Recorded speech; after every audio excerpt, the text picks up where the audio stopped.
I call people in the order in which I see them on the stage, which may not coincide with the order in which you see yourself. So if it appears that I've skipped over you, worry not. It just means I see you further down the list in the queue on my handheld device than you see yourself in yours or on yours.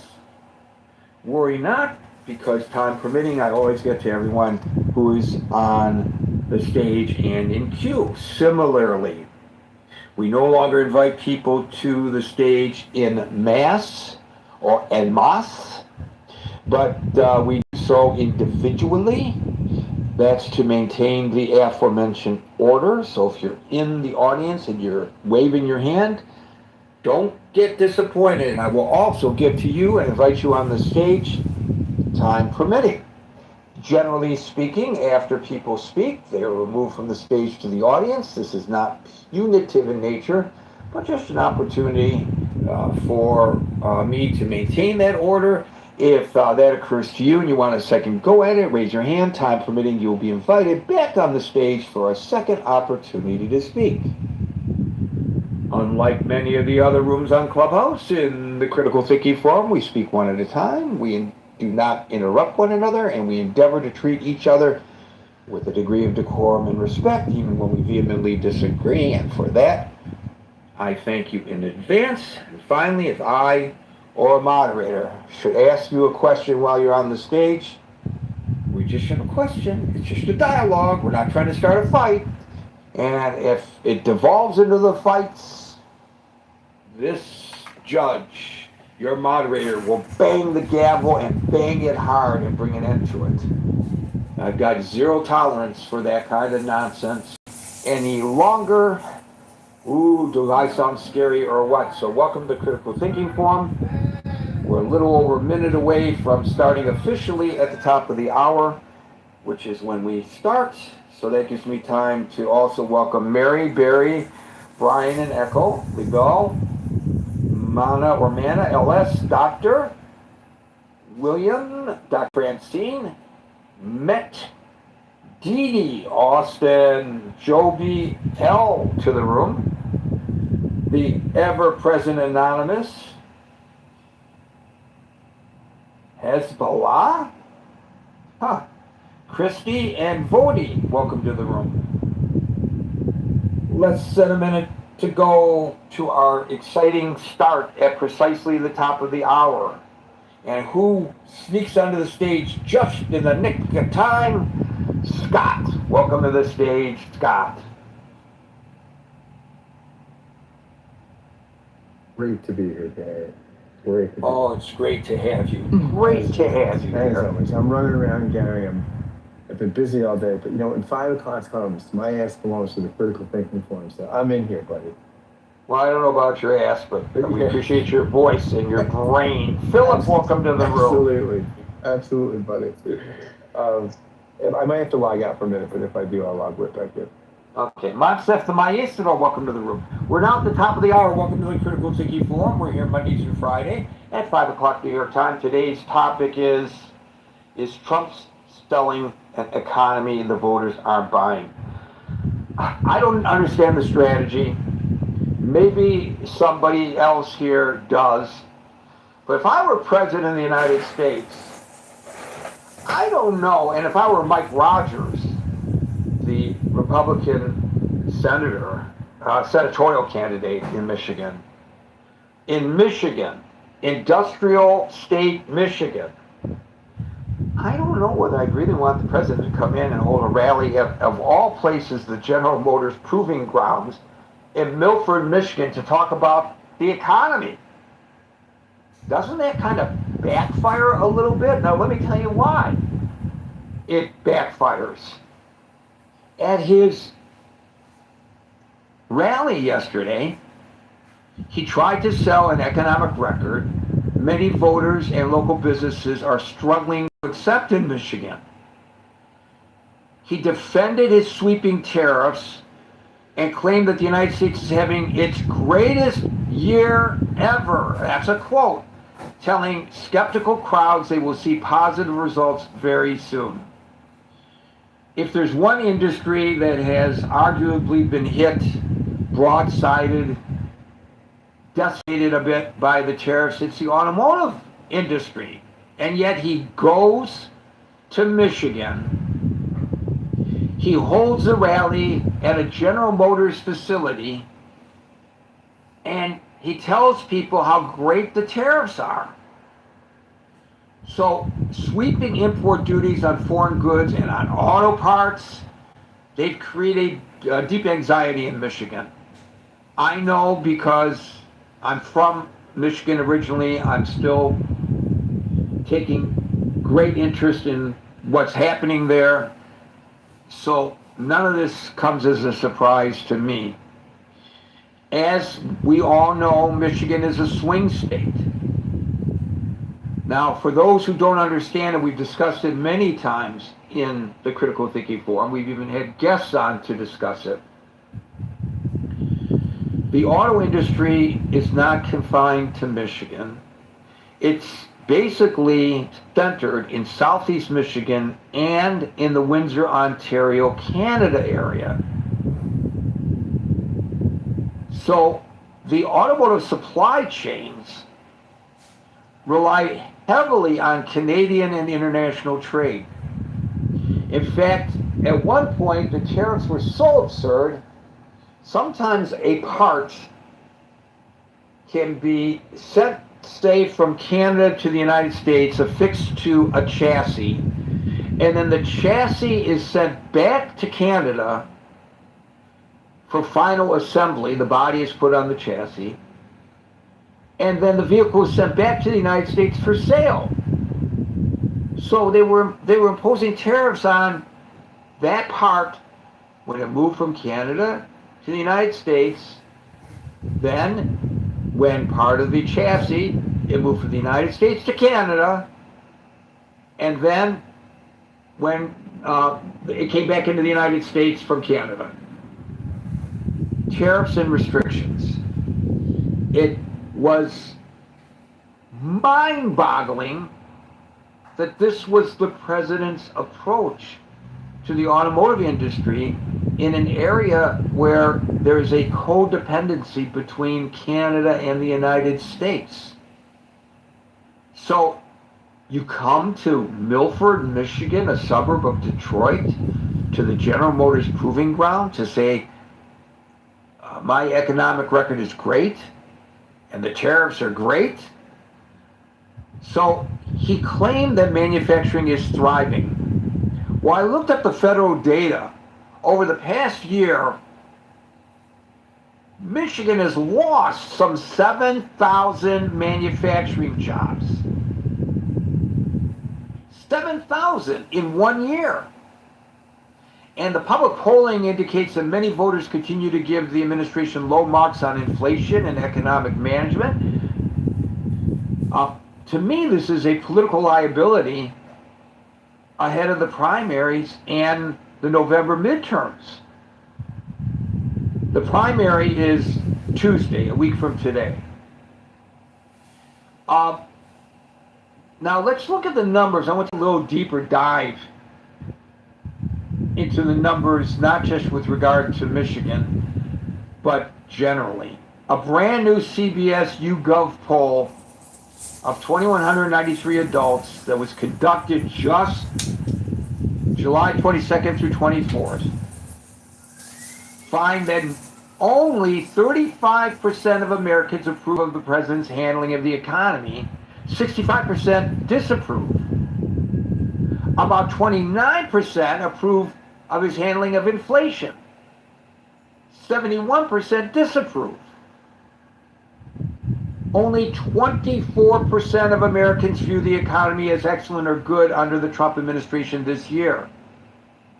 That's down 8 percentage points from July of last year, when 32% viewed the economy as good. Not great numbers then, but worse now. And by the way, that's according, if I'm allowed to call out this news organization, because apparently when I do on Facebook, I'm selling out, a Fox News poll conducted July 17th through the 20th. All right, forget Fox News. How about the Pew Research Center? Everybody agrees the Pew Research Center is a great barometer in their polling and surveying. Pew finds that the economy remains top of mind for voters. 29% tell Pew that they want candidates in their home district to focus more on it than anything else this election cycle. More so than Iran, more so than Gaza, no, more so than free buses and Medicare for all. This is significant. So in my mind, I know I'm being redundant here, but I cannot for the life of me figure what were they thinking yesterday to bring the president in for a rally, which was, of course, broadcast live on certain news channels, some longer than others, in a state where the economy sucks right now, where the election could go either way. Nobody is counting their chickens in Michigan, I guarantee you that. And Michigan, Ohio, and Pennsylvania are really viewed as barometer states when it comes to national elections. It's not that as Michigan goes, so goes the nation all the time. But it seems to be that more often than not, these three states reflect, and they are both, all three of them, high electoral college states, which really doesn't matter in the midterms, I guess. But still, they're a good barometer of where we are today. What are they thinking? I don't get it, and I'm so glad we got Marshall here to start off our discussion. It's your party, Marshall. I don't know if you were in Michigan heading up the Mike Rogers campaign, would you have had the president come in and talk about how great the economy is? Knowing what I know about Michigan's unemployment, no, I wouldn't, because he doesn't have any answers to offer, only promises to give. And, promise isn't worth much. So I don't think I probably would have done that. I can see why, if the GOP strategist or the campaign manager thought they had Republicans that were going to stay home, and by Trump coming, it enthused the core base, which they're worried just won't turn out to vote. That could be a very energizing thing for the party base. But unless that's what you're worried about, you probably don't do that. I mean, he did talk about El Said, who is not the nominee yet for the Democrats and may not be the nominee for the Democrats. It would seem to me if he wants to scare the bejeebers out of voters, he would try to paint El Said as a monster. And that would be the topic. And, he would go after the two Democratic nominees, and he would blast away at that, and he would give short shrift to the economy. He might not even mention the economy. To me, it's just seemingly not just counterintuitive, but counterproductive by the president and the Republican Party, because he's not going to come in if Mike Rogers doesn't want him to come in. So what? I just don't get what they're thinking there, Marshall. Unless they're hopeful that it resonates with people when he says, don't worry, everything's going to get better. Everything's going to get better. Don't worry. Be happy with the economy. I don't know whether that sells to the question of the room any longer. And, of course, I will add this caveat. Things could change dramatically between now and the midterm elections.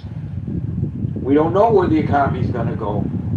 This war could end, and it might be viewed economically is really beneficial for the United States, whatever deal they come up with.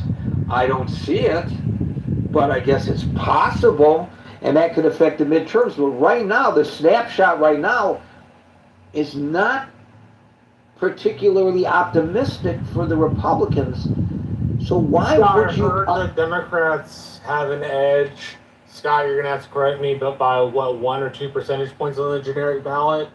So if the election were held In the today, last Fox News poll, it was 7. 7%. Okay. It's the highest advantage a party has had at this stage since, or the highest generic ballot, I think, difference they said in Fox since 1996. That bodes poorly for the House and possibly poorly for the Senate. I would not have gone out and bragged about a economy that many Americans don't feel is working for them. Having knocked on a bunch of doors and having people tell me when I get to talk to them that the economy's a worry. I wouldn't be standing out there on a big old platform saying, "Yay, look at me! Look at how awesome the economy is," because there are a lot of it comes off as tone deaf. I think that's a great characterization. Tone deaf. He has said in the past, as Scott pointed out yesterday, I don't care about the economy. All I care about is the nuclear waste. I don't care about the economy. He has said that. Well, that's pretty darn tone deaf to people who are struggling to make ends meet. Thank you, Marshall. We'll go to Scott, followed by David. Could use some more hands up today. Yeah, Gary, and I will say that Fox News poll we talked about yesterday has, I think I mentioned this yesterday, but has Democrats up on income inequality by 22 points, 22. Inflation by 10, party better than inflation. And 9 points on the economy. 9 points. This is Trump's strong suit. This is the one thing people thought Trump could handle. And if I'm Trump, that's not good. As he would say, it's pretty not good, okay? Very like affordability, okay? So I mean, I think that's a problem, and he's committing a sin. He's making a mistake that Biden did, right? Biden did the same thing when people were anxious about inflation, about prices. They said the economy is bad. And really, when people are saying the economy in that poll, I think they were talking about prices, and the Biden would say the economy is strong, right? The economy is, which the stock market, the other things, you could say there were strong indicators, but there are other indicators. It's more complex, right? I mean, the economy is more than the market. It's more than the Dow Jones. It's more than, it's a complicated reality. And I think, while inflation has slowed a little bit, people still are feeling it, right? People don't feel the economy. The real bad news for Trump here is, and again, I think people don't want to be told when they're anxious and they don't feel like things are working, that they're really wrong and they just need to look harder. Again, Biden made that mistake. Biden-Harris, that was a big mistake. It's a mistake Trump shouldn't be making. But I mean, the other thing is, I think that people make up their minds on the economy in like June. I mean, this is, if people were listening to some politicos a while back, a couple months ago in a podcast, they were talking about Bush and Clinton and how people had anxiety about the economy in early summer. It had rebounded. It was strong by the time of the election. But, Clinton did it's the economy, stupid. And people thought the economy was bad. And even though it turned around by the fall, that wasn't soon enough. And so people are going to make their decisions right now. I probably made them a few weeks ago about how they're going to vote on the economy. So I think on those issues, I think it's very surprised that there was much movement. I think we're going to see a constant attitude lock. I mean, people are going to, right now, at this point, some are rendering their judgment, and I don't think it's going to be flexible. So I don't think anything that happens in the fall is going to change that factor, how people view the economy and how and who they blame and reward for it. So, thanks, Ken. That's all. Yeah, I think it was you yesterday that raised the question about whether the president is actually trying to lose the midterm elections. Or is at least indifferent to win. Right, which doesn't make sense. But that being said, he's acting as if he's trying to lose the midterm elections. I think the stakes are too high to lose. He has every incentive to fight for a Republican majority because, as we all know, a loss in November would derail the rest of his term. And as you pointed out yesterday, a Democratic-controlled House of Representatives would get subpoena power. They could, as you pointed out as well, they're never going to impeach him. They can't convict him and throw him out of office, but they can expose his administration to probably relentless investigations and exposure during a third impeachment drive. And we already see legislative gridlock, especially if the Republicans lose both chambers. That would freeze the administration's legislative agenda completely for 2 years. But his deeply unpopular decisions, the political environment, the policy outcomes are really hurting the party's numbers. People are unhappy with high interest rates, although you said they're coming down a little bit. Stubborn inflation, rising living costs, gasoline prices, they've come down a little bit, but they've been above $4 a gallon. Median housing costs at an all-time high. Yeah, I mean, there's a lot of factors that make it harder. Right. It just feels harder for people. The energy markets are disrupted, and that's probably souring public sentiment.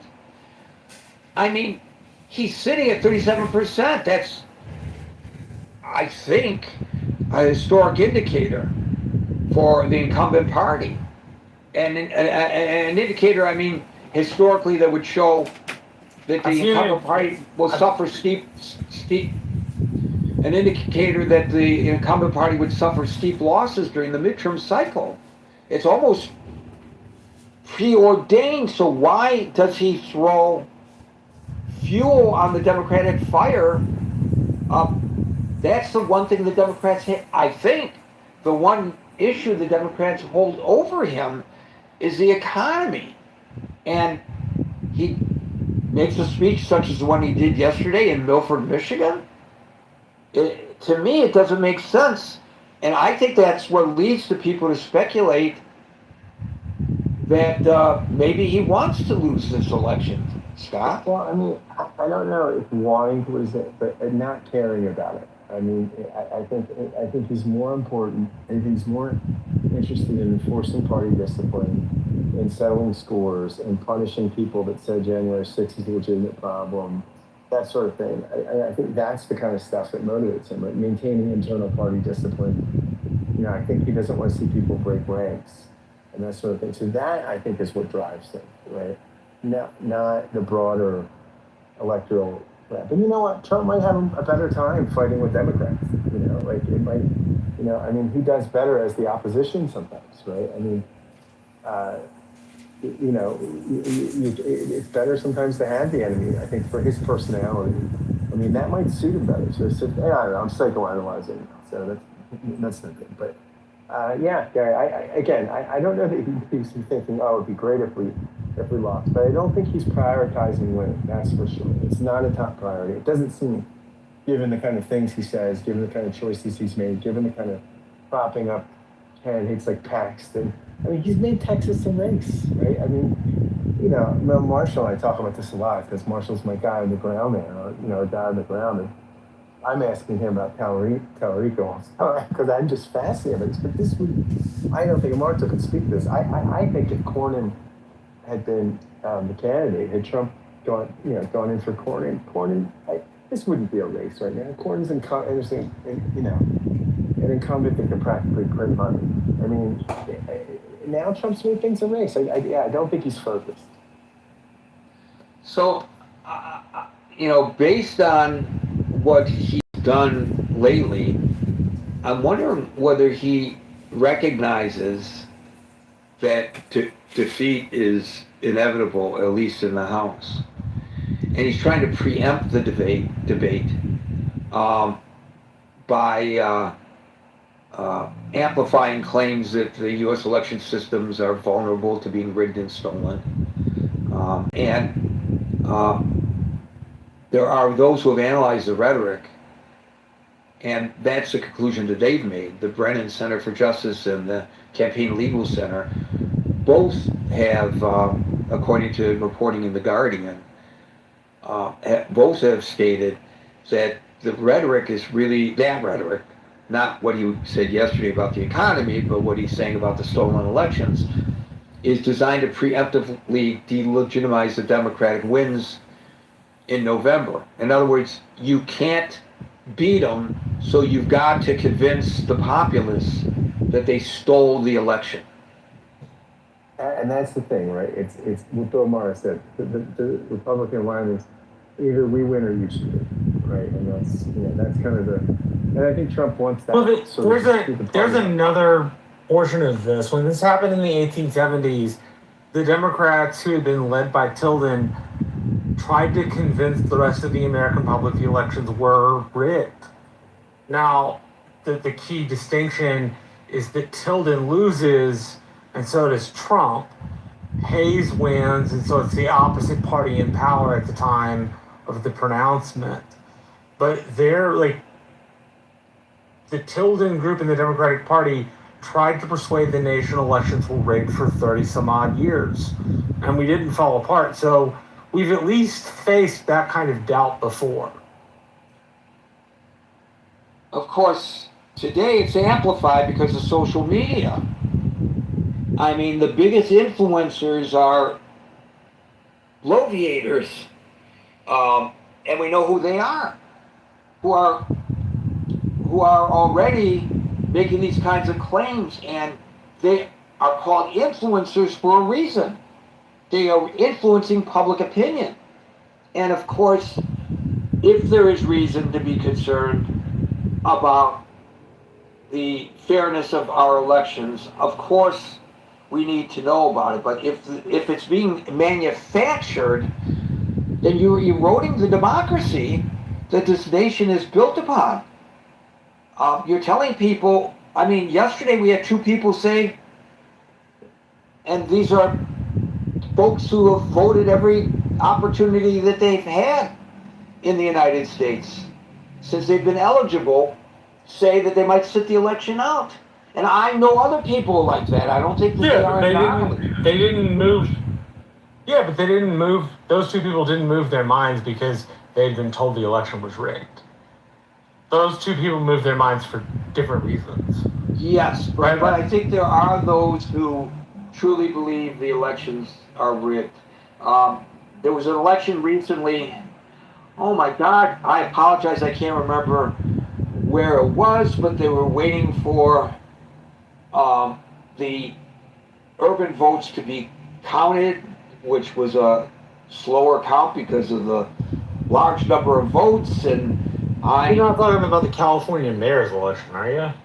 I could have been. And yes, I think it was the Los Angeles mayoral election. And, see, of course they found votes. Of course the Democrats found votes. They were losing, and then they suddenly found votes. Well, I can tell you, having been a reporter since 1969, it is not unusual for the outlying smaller voting districts to report the results ahead of the large urban districts. That's always the case. And so that's why, you can follow the results of an election by talking about how many actual votes have been tallied by the state, or you can follow the election talking about the exit polling that the media have. But in either event, you can be way, way, way behind, and the exit polling would suggest that you're going to win. Now, it's not official, but it's spot on oftentimes, not always, but it's spot on oftentimes. So do we need to unduly erode the confidence of the American people in the manner in which it is being eroded? Or is there really, in spite of all the investigations and all the court cases where they've come up with zilch, but is there really something nefarious going on here that we don't know about, and that's why we have to curtail mail-in voting? No, but I think though this is my point by referencing the other time this happened.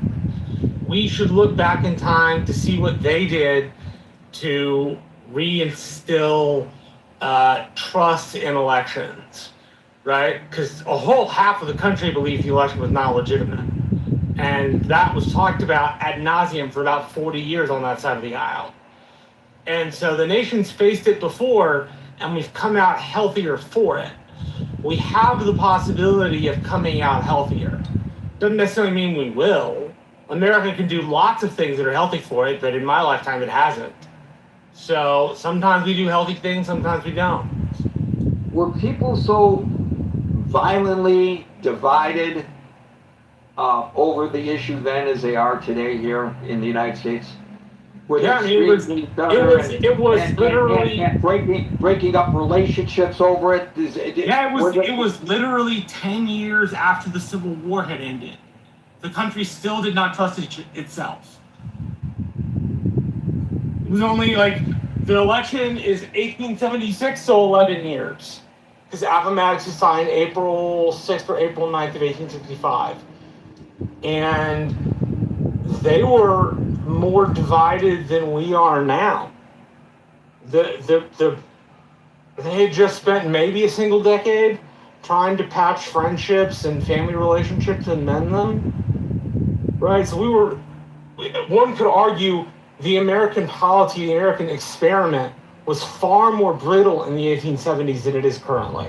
Wait a minute, that was a schism over the attempt to create another country, break free from the United States of America. Yeah, no, I'm not disagreeing with you. I'm saying that certainly is a greater trauma than what we have faced currently. As a consequence, the greater trauma made us a bit more brittle when we put ourselves back together, right? It was not. The Indian Wars were the first wars the American military fought together as a whole from north to south. You had soldiers who had fought on opposite sides fighting together. So at least for me, I argue that it was a much more brittle time. The connections were a lot more tenuous. The relationships were a lot more tenuous. We at least have the hindsight of 80 years of somewhat health when it comes to the country's democracy, when it comes to the way we've done things. You know, we have a longer time period of doing things in the right way. So this should worry us, certainly. But we should also look with great expectation the future, because we've overcome it once before and we can do again. Well, the way this is being exploited and blown up by the president and repeated ad nauseum to millions and millions of people on social media and in the news media makes it perhaps not exactly analogous to the 1800s, and perhaps even worse. I don't know. You may be right. You're the historian. I'm not. But my sense is that a president of the United States' job is to bring us all together and heal us, not cause division. Yeah, but Johnson wasn't a healer either. Johnson ended Reconstruction in the South because he wanted to give the Southern senators a break, right? I mean, maybe uniquely, Johnson can be argued in the aftermath of the Civil War to be equally divisive to Trump in terms of national unity. Maybe I'm not an expert on Johnson, so I can't speak to that, but I can speak to what's happening today, and I find it very disquieting, frankly. Thank you, Marshall. We'll go to David, followed by Pirate Bear.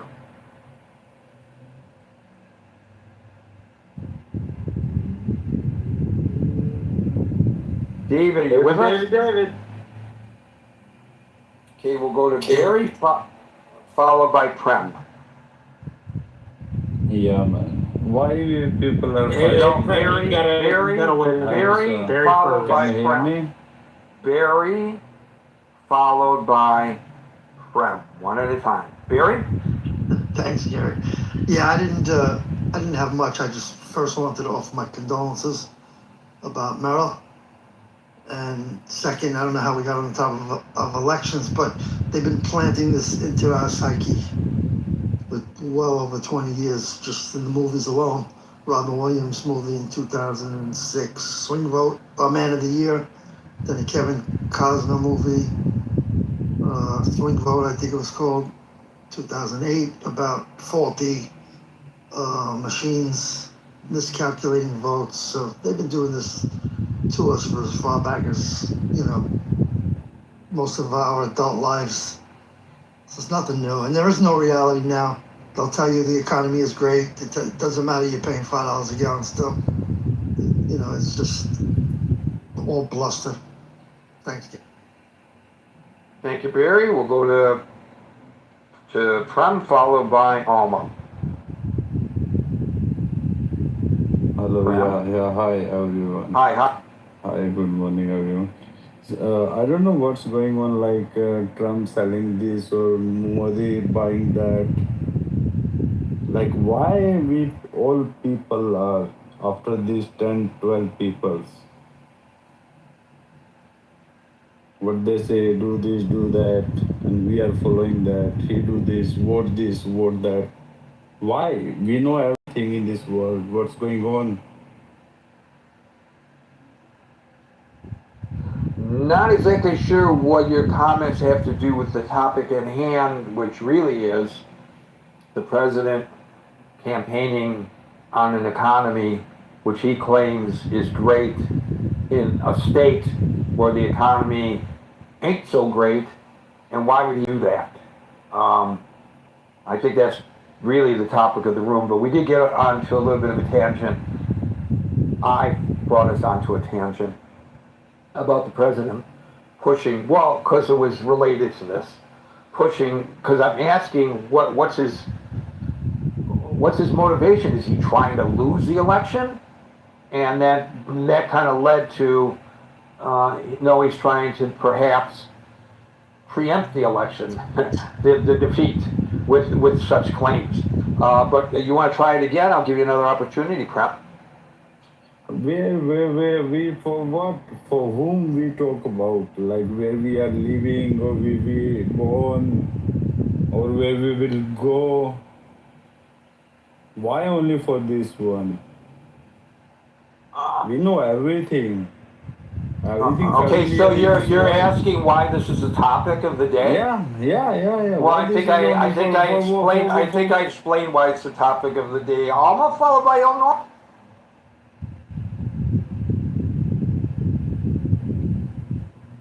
Alma. Hey. Yes, I'm in the car. I just want to make sure you guys can hear. Yes, I can hear you, man. Awesome. All right. So, Tom, it's pretty straightforward for him. He's not a nuanced guy. He looks at the stock market, he sees it flying high, he thinks the economy is doing very well, so he's going to campaign on that. And if people are struggling to make ends meet, and if gas is $5 a gallon, or $4 in some places, I mean, you're doing pretty good anyway. So what's the problem? That's how he looks at it. So that's why you're never going to be able to get him to address the issue or address the reality as it is. And historically, the incumbent, like somebody mentioned earlier, the buying power is going to lose in the next month. Now the question becomes, what if they don't lose? I mean, that's my biggest worry, to be honest, or my biggest concern, largely because the Democrats don't appear to have a plan. The only plan that they are campaigning on is that this guy is bad news and he's going to get things worse, and you have to put us in power so that he doesn't keep getting things worse. I don't think that's a legitimate or that's That's a plausible plan. People may end up voting for Trump out of fear of what the Democrats are, not what they're going to do, not what they're not going to do, which is they're not going to do anything. It's like they're just, they're asleep at the wheel. They're just obsessed with Trump.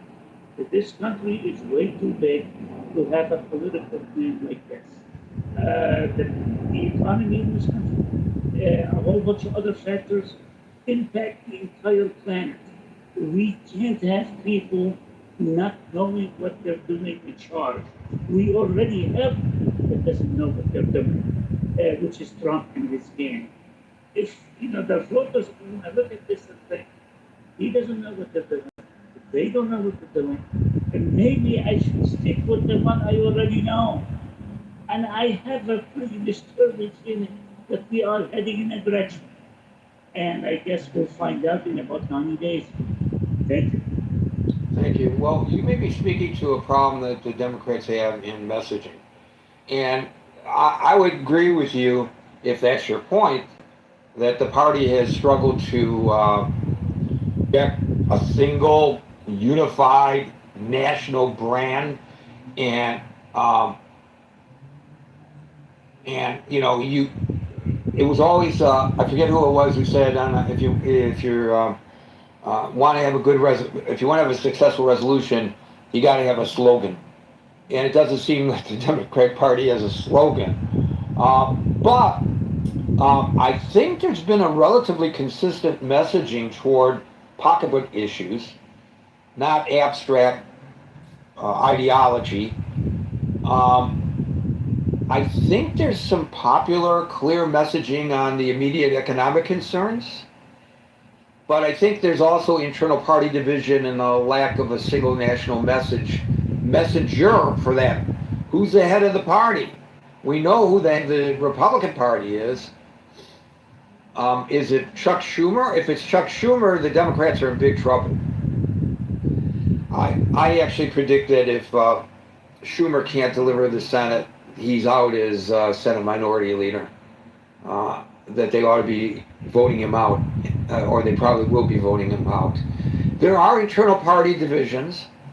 I pointed out on my social media today the problem that they have with a single fringe group called the Democratic Socialists of America,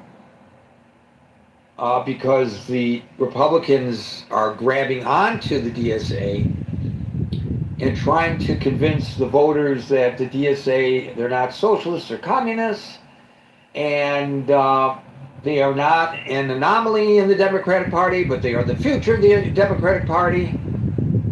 And I actually asked a basic question about that on my social media, and I just got torn apart by the liberals for asking the question, because they were certain I had a hidden agenda designed to attack the Democrats, which, go back and read my words, this is your bias that you are trying to overlay on me. I speak pretty unambiguously, both there and here, about how I feel about things. I'm not right all the time. I'm not suggesting that people need to agree with me, but I really dislike it when people try to put words in my mouth. But I think that's an area where the Democrats, they don't have a good, clear message. But the one thing that they keep hammering, everybody I hear on the talk circuit, Alma is talking about an affordable America. Affordability, affordability, affordability. No matter what you ask a major Democratic politician, they're going to turn the answer to affordability, lowering daily costs, anti-corruption and ethics. They're very, very strong in trying to paint the Trump's inner circle with a brush of corruption. I'm not saying it's accurate. I'm saying that's what they're trying to do. And I think they're trying to, in less measure, capitalize on the president's unpopularity by saying, do you want another MAGA Republican Congress? And that may resonate with the voters, but I think you're correct, Alma, as well, that the actual vision is muddy. They're not in accord on foreign policy. They're fighting themselves over foreign policy, mainly vis-a-vis Israel and Iran. So there's a good argument to be made that, you may not like the guy you have or the party that you have, but at least you know what it is. And if the Democrats are lagging in their ability to message, why would you take a chance with them when at least you know what you have with the Republicans? I don't know whether, if I were assessing it, I would adhere to that thought process, but I don't think, Alma, that you are alone. El Normal, followed by C. Hi, Gary. Hey, buddy. Hi there, and everybody. You're being very prolific, Gary, with your blog posts and all of your other work and this forum. Oh boy, have I stuck my chin out there, haven't I? Woo-wee! Wait, in what sense? Where? On Facebook. Whoa. Oh, I didn't even read it. I just heard you refer to Oh, baby, it's been great. You know what, Norm? Hold on, see, you're next. Hold on, you gotta wait your turn. You know, Norm, it's really interesting. I quite often when I post things on social media, I will say, the president says. If I do that, the liberals are going to attack me. How dare you just say the president says this, you're carrying his water. If I say Fox News reports, how dare you quote Fox, they're not credible. That comes, of course, from the liberals.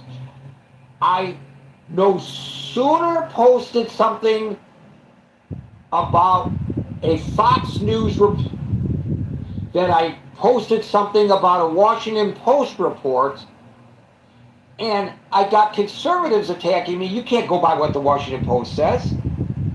I mean, this is how divisive we are right now, Norm, and maybe Marshall is right.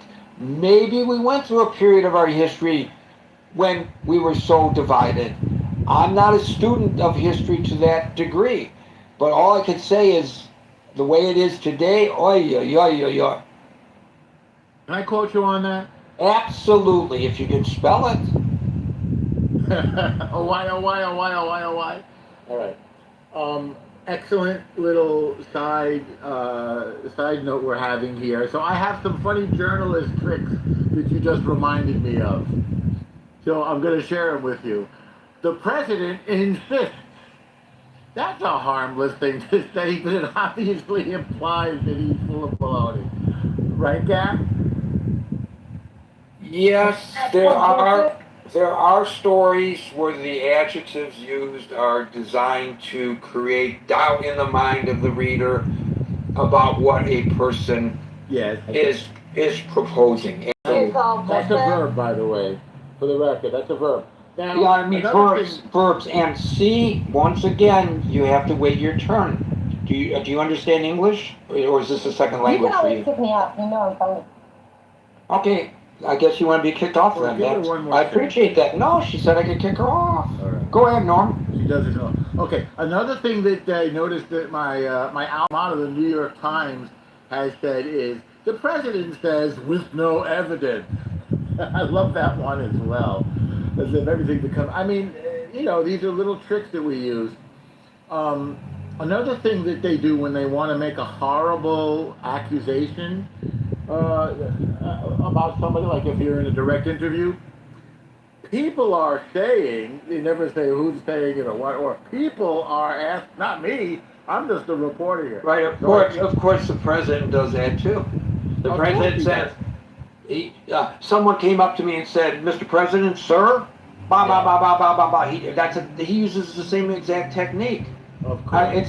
It's up to us to train ourselves to listen carefully. And by the way, when they say the president says without evidence that the election was stolen, that's accurate. There is no evidence that an election was stolen. Absolutely, absolutely. I mean, but I mean, okay. In any of, I mean, the news has been somewhat captured, and I'm speaking more for the Times. I mean, I've never regarded the pundits lined up at Fox television, cable net news. They're not trying to be fair and balanced, so to speak. They're pundits. They are advocates. They say that openly. And presumably the people to trust are Brett Baer and, oh gosh, help me, who's Gary, the one? Gary Baumgartner. Gary Baumgartner. Gary Baumgartner. Martha McCallum, maybe. And what, say again? Martha McCallum, I think she does Fox News Sunday. That sounds right. And what's the name of the elder statesman who always reports on the politics? MS Now, you know, those folks that are on prime time are not reporters. And, Right, exactly. and CNN, a lot of those folks are not reporters. Some are. Some are interviewers, but some are, you know, it's just like with this new journalism. You know, the mainstream journalism is biased. We now have real journalism where people go out with their cell phones and do interviews. Well, 9 times out of 10, and that may be calling it short a little bit, it may be more than 90% of those folks that are doing this, unfortunately, they're advocates. They're not journalists. They're part of a movement. That's not objective journalism. You're trading. Basically, by rejecting the old mainstream media as we have in mass, and a lot of it, as you point out accurately, is the fault of those of us who are purveyors of mainstream media. But we have jumped out of the pot and into the fire. This is not better, this is worse. And it's arguably and statistically so I can show it. But that's not what today's show is about. All right, so I'll touch briefly. I guess we're a little bit early here. We don't have a lot of guys on the stage, but the guys who are left are very good.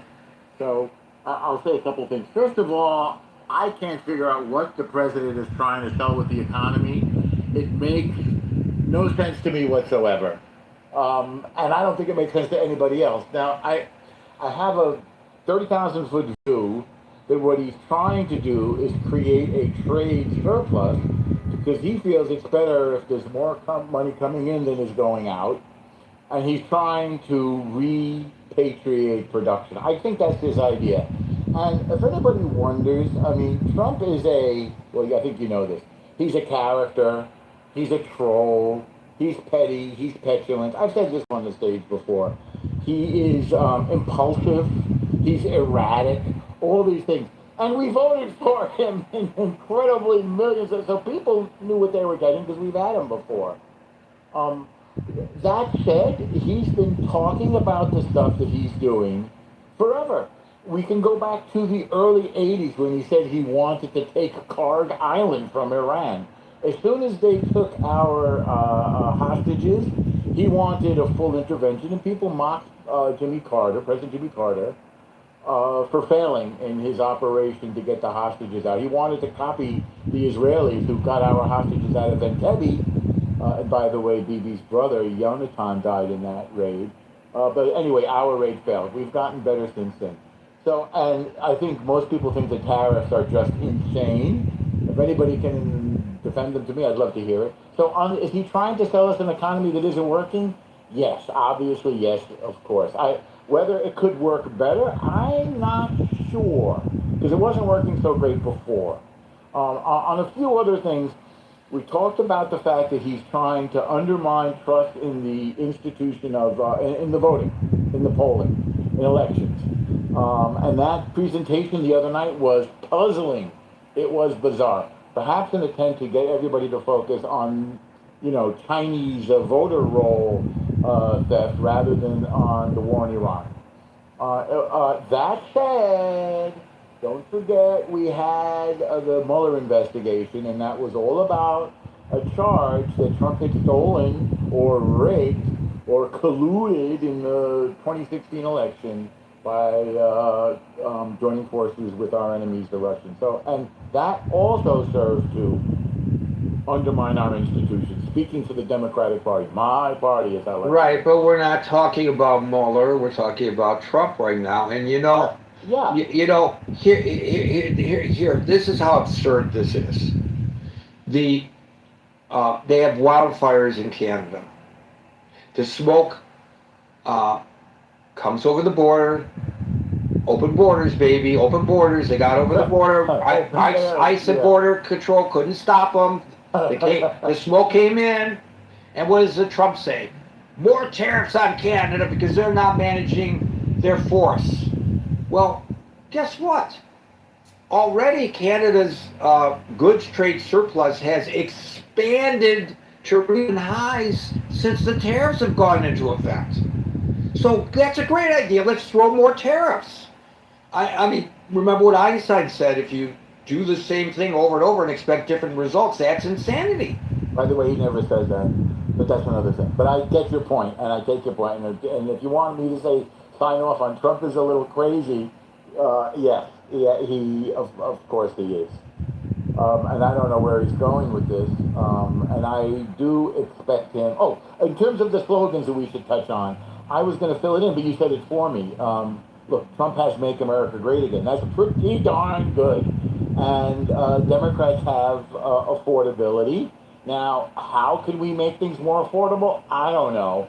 I mean, I think we should have a room on Mamdani and the stuff he's doing with the city cooperative grocery stores, which, by the way, is something Khomeini did in 1980. Hint, hint. And cooperative city community councils and so forth. And did you see that Mamdani published the names? I think it's 1 million New York City owners of homes and apartments whose places where they live are worth over $1 million. Not just people who are using pied-à-terre. He outed everybody. He put their names and addresses online. Even lefties like Cynthia Nixon are in that list as members of the city council. So again, there's another, the democratic socialist approach to the economy probably won't work, but affordability is a great slogan, even if it's meaningless. The Republicans are going to run on the Democrats are crazy and transgender, I predict. And of course, our previous slogan from the Democratic Party, "No Kings," I think was a bit of a bust. So that's basically what I have, Gary. And you are absolutely correct that Einstein never actually said or wrote the famous definition of insanity. The quote that's often attributed to him is, insanity is doing the same thing over and over again and expecting different results. But that doesn't mean that it's wrong. Oh, no, that part I agree with. Thank you, El Normal. We'll go to David, followed by JJ.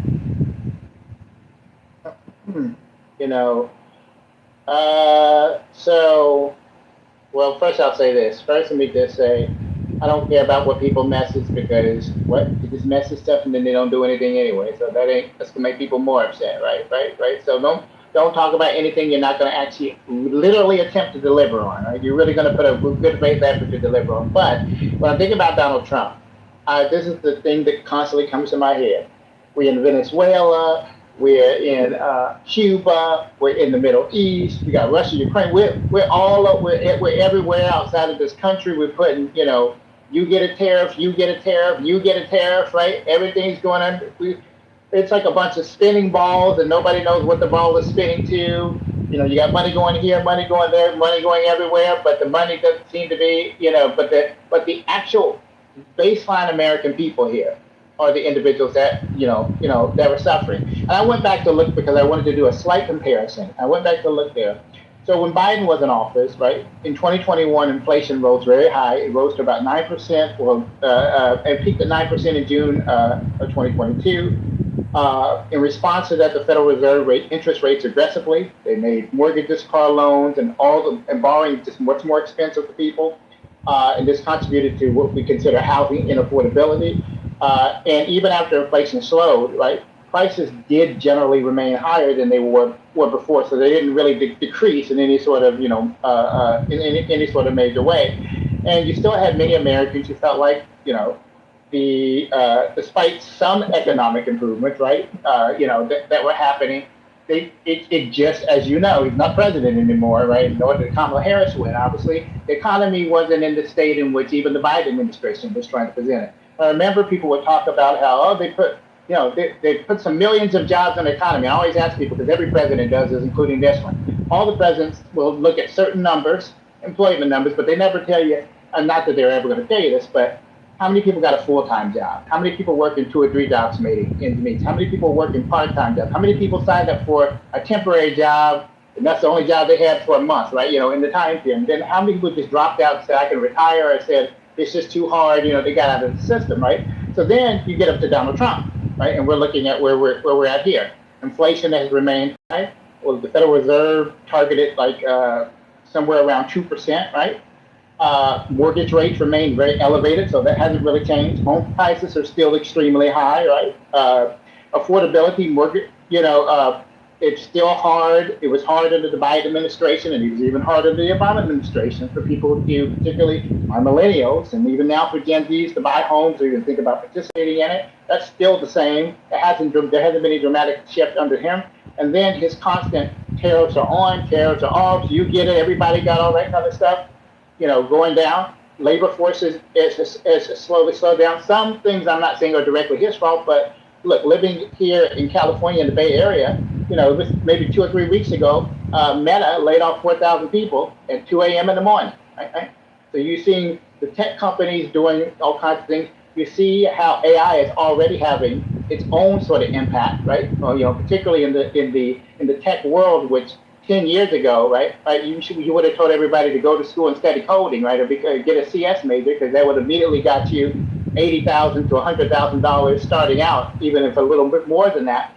That doesn't seem to be there before. You have tons of students who are graduating with no job prospects, and even if they do manage to find a job, it's taken a hell of a lot longer than it would have before. I've also was looking at this. You're having universities around this country who are facing budget deficits. They're having to lay off staff. They're forcing people into retirement. They're seeing in lots of universities a drop in the amount of freshmen coming in because they don't even want to go. You have more students say, it's too much debt. It costs too much. Why? And if there's not a sure thing, if there isn't a sure career path at the end of it, that doesn't mean you aren't having people going, but you're having an elevated decrease, right, of individuals deciding to do this. Some may decide to go to trade school, but everybody's concerned. Right now, the economy is perilous. There's a store that used to be called Everything's a Dollar store. Things went up to $1.25. So things under Biden administration went from $1 to $1.25. Under the Trump administration, I'm not saying it's because of Donald Trump. I'm just saying while he's been in office, now it's turned into a range. I've visited the dollar store, right? It's turned into a range, a price range up to $7, right? So you can tell that, this has happened. You're seeing people who normally would make their way to Whole Foods, because, they were quote unquote in the position. Now they're heading to the dollar store. We're going to the dollar store. We're shop pricing. So it's a lot of Americans are feeling a struggle. I don't care whether they're left, right, center, don't matter what their politics are. A lot of Americans are feeling a struggle. And one of the things I see that stands out among the people I personally talk to or personally engage with is all they do is what they're looking at. It's all this stuff going on overseas. A lot of Americans are quite upset and quite tired of that, right? Left, right, and center, right? All of the, whatever it is, they're kind of tired of that, right? And they see the money, they see these bills, they see how much money being added, get more money here, you do more this, do more that, and they see these pundits or these individuals making arguments for why you should be engaging in this country or that country or doing that. But what they're seeing is that the material conditions in the United States for the average American, sure, there are some people, if you're already rich or you're already doing well or you already got it made, you're doing just fine. But for a lot more Americans, they're not just feeling the strain, they've been feeling it for years. The strain and stress now has been going on for quite a long time. And a lot of people would say, you take it back to the 2008 recession when George W. Bush was in office. That recession there was really the start of this sort of modern shift and change that we seemingly have not been able to fully recover from. And we're just kind of biding our time. But people are stressed. People are stressed in a way that they haven't been stressed in a long time. Not to say it hadn't happened before, but there's no end in sight. So you look at all that. No, it's there really isn't a legitimate reason that you could sell this economy under Donald Trump to be doing well, just like you couldn't legitimately sell, the previous economy of being well either, which is why Democrats are not in power at that time period, right? So neither, so right now it is doing well, I'm like, if we're honest, it isn't really doing well for the average everyday Joe and Janetta or person on the street. It really isn't, right? And prices are continuing to be rising. I price check when I go to the store, not just because I want to price check for myself, but I price check to see, I remember what this used to be. Inflation, now this is what this cost is. This is where it's going to stay at. It's not going to go back down. It's not going to go back to $2.99. It's going to be $3.49, right? And then it's going to go up again. So, like I said, I don't know whatever weed he is smoking, I want him to give me the weed, right? I'll take a toke of it, but it this isn't really the right time to try to play the game of, things are going better than they really are. We should have learned from Joe Biden that trying to sell an economy that people aren't really experiencing, at least a lot of people, it's not good at all. So I don't know what's going on there, but the economy isn't good, and it ain't. I don't see anybody. Maybe his most loyal supporters are buying it, even if they're not experiencing it. But I don't see how I can sell it. So I'll send you the joint, but I can't guarantee you get to the place where his maths to him. I imagine you, no matter the joint, will still be at the place where as people my age say. Yeah, 4 + 4 is 8, not 10. I don't know where he's getting the 10. Plus he's making it up. Thank you, Dave. Thank you, Marshall. We'll go to JJ, followed by Brian. Okay. Oh man. Well, I'll say this. I mean, y'all know how I feel about Trump. First and foremost, one thing that I really can't stand with, it's to this question about Democrats versus Republicans and all this stuff. There's, what pisses me off is that Trump has managed to brainwash people into believing that he's some sort of victim, and the media is it's all negative coverage. Yeah, they're covering it.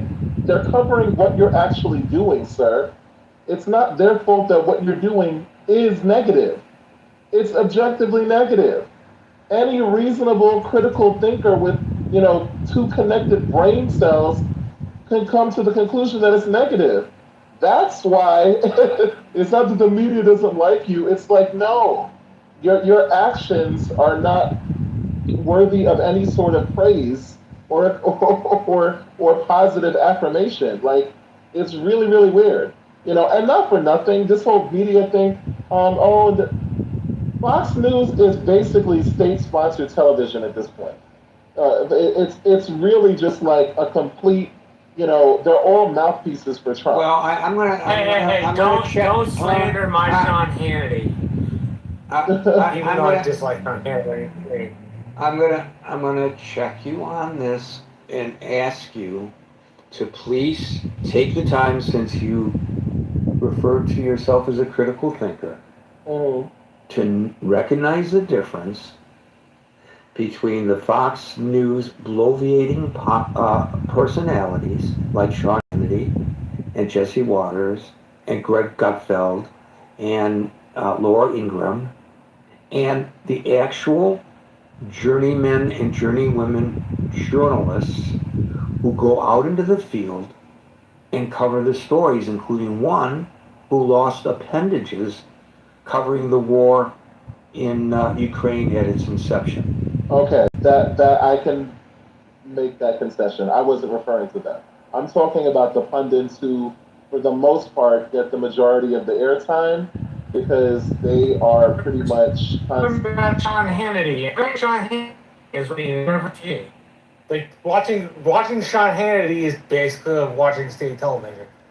Yeah, that's what I mean. That's what. So I wasn't trying to infer that they're, the journalists who are actually doing, more substantial, like actual news, they're, that's not what I'm talking about. I'm talking about, the pundits, who, some of them who he's welcoming into in the White House, So I just the point is, it's a very frustrating, narrative about the media hates Trump, the media hates Trump, when literally, he has a lot of pundits on Fox News who consistently sanitize the absolute heinous acts that he and crimes, basically because that he, is a part of on a regular basis. We're now normalizing, the president committing crimes. Like that's pretty much what's going on a regular basis. Exactly. Like it's really weird. We look like America is corrupt now. We're like sucking. See, I gave you a second chance, but you will not get a third. The rule of the room is we speak one at a time. I don't know why you think what you have to say is more important than the people who have been patiently waiting their turn. You will not be given that opportunity to speak again. JJ, continue, please. Thank you, Derek. Um, yeah. So, what was this thing I was going to say? Um, Damn, I lost my train of thought. Right, which is another reason why people ought not to be interrupting folks. How would they like it if they were interrupted and lost their train of thought? Exactly. I was saying that the Fox News thing, um, mouthpieces for Trump. Yeah. So, in any event, I think that what we're looking at now. I'll just move on to like this. I was gonna say what we're looking at now in terms of like why we. I was saying that the crime part. Yeah. So we're now normalizing, the president committing crimes on a regular basis. Like this latest grift, that I'm hearing about him wanting to sell high-speed data access to like marketing, to market moving true social posts, and basically paying people for information. Like this is insider trading, folks. Like this is literally what's going on. Like the president wants to have certain people, basically, not the majority of people, probably in this room or the majority of Americans, um, pay like $100,000 for inside information that only they would have access to because basically he's already doing this with his friend circle and his team. So it's just another to enrich himself and his elitist friends. So it's just another example of the corruption. So what we need to do, and a complete you know the opposite of what he actually ran on, which is I'm going to lower costs and and lower grocery prices and all of these things. That's the opposite of what's going on. He's the universal tariffs, the completely shit. Wait, I forget if I can. Can I cuss there? I'm like I don't want to disrespect them, but like just a complete like disrespect and and the dismantling of all of our relationships with other countries. Beyond the tariffs. So he is creating a market and an environment where we're not gonna get the best trade deals. You're creating anti-American sentiment, amongst our allies, and then allying with people who are supposed to be our adversaries. So it's very, upside down. Shout out to Stranger Things. That's the world that he is creating for us. So when we're talking about why we would want to kind of like the devil we know, and why we want to keep Trump versus the Democrats. Listen, I will say, as a Democrat, I will say this: the Democrats, like the Republicans, are definitely not perfect. But listen, people, we're not looking at we don't get perfect candidates. Like this is an imperfect system. It's been imperfect from the very beginning, and even though it has progressed in certain ways, it still remains very, very flawed and imperfect. What we're looking at is who's going to give us the better results.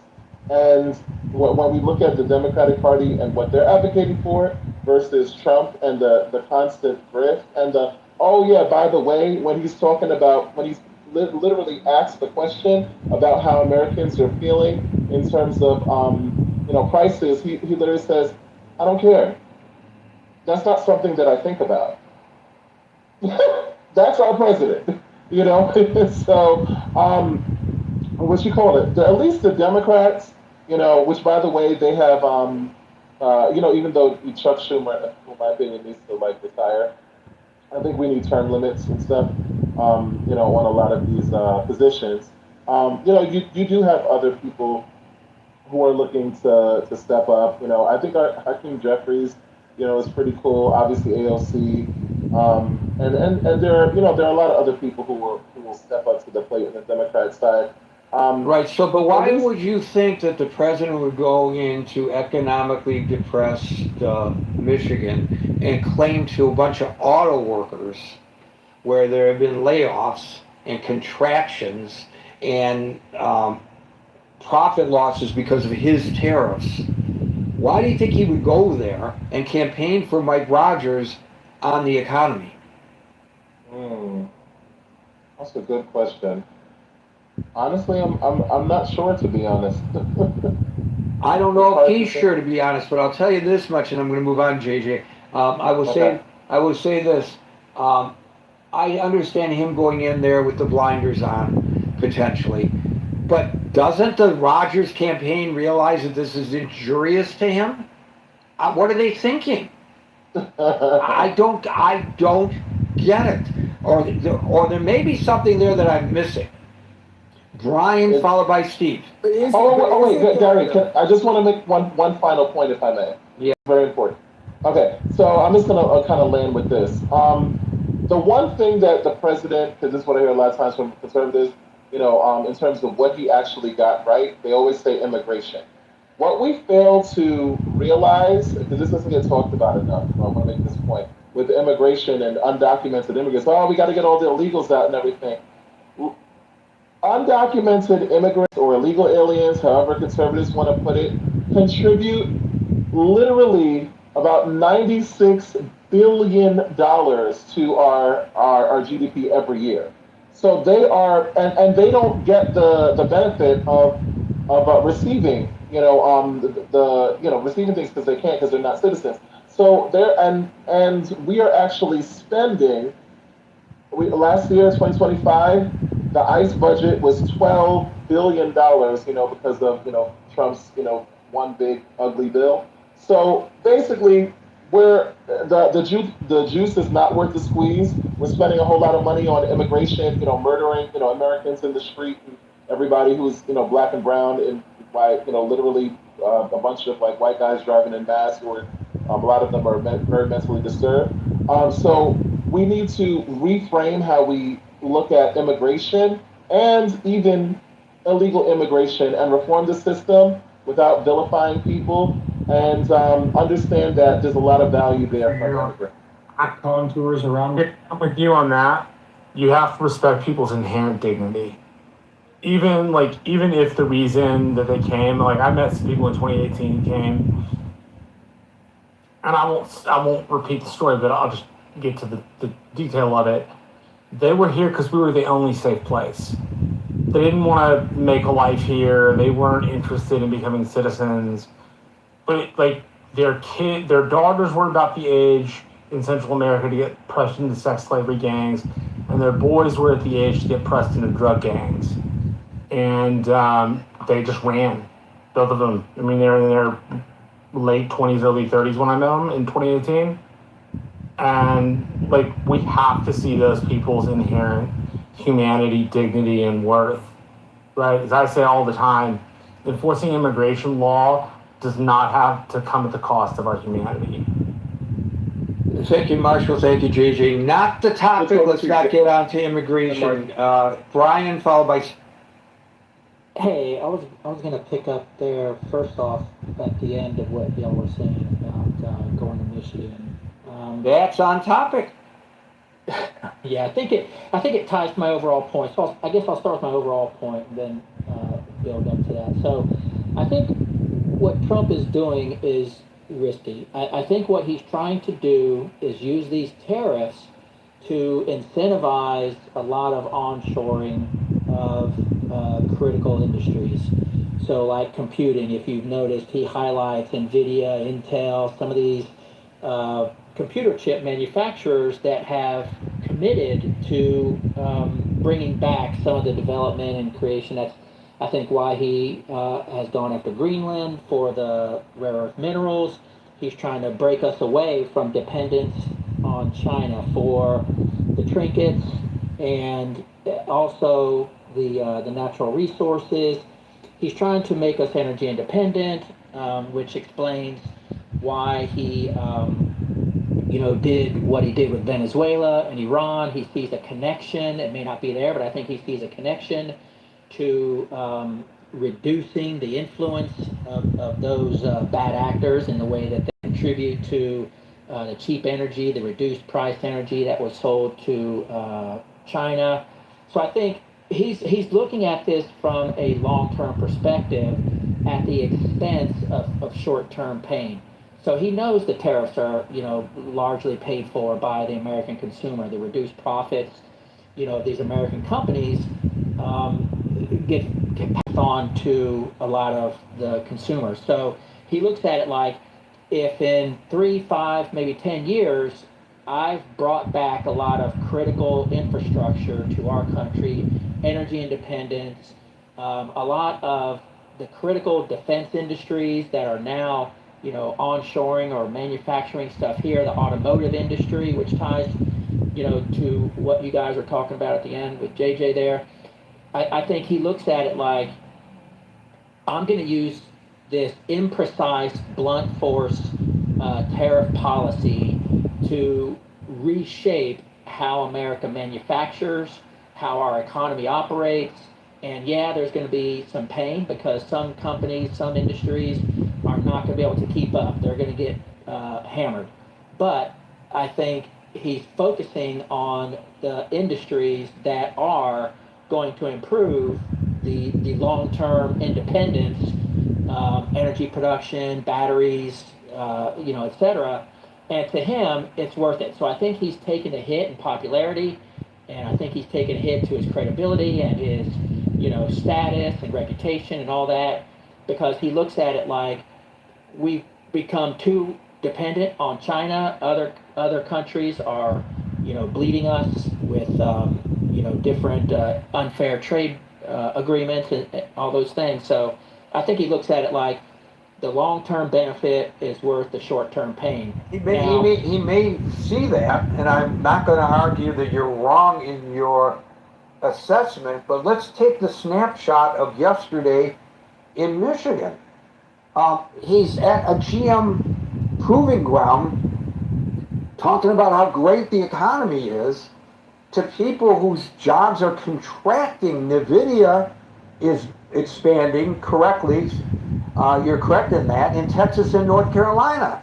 If he wants to go to Texas and North Carolina and argue that, he might have a receptive audience. But he's in Michigan talking to Michiganians who are considering voting for his guy for the U.S. Senate. I don't think that's helpful to his candidate.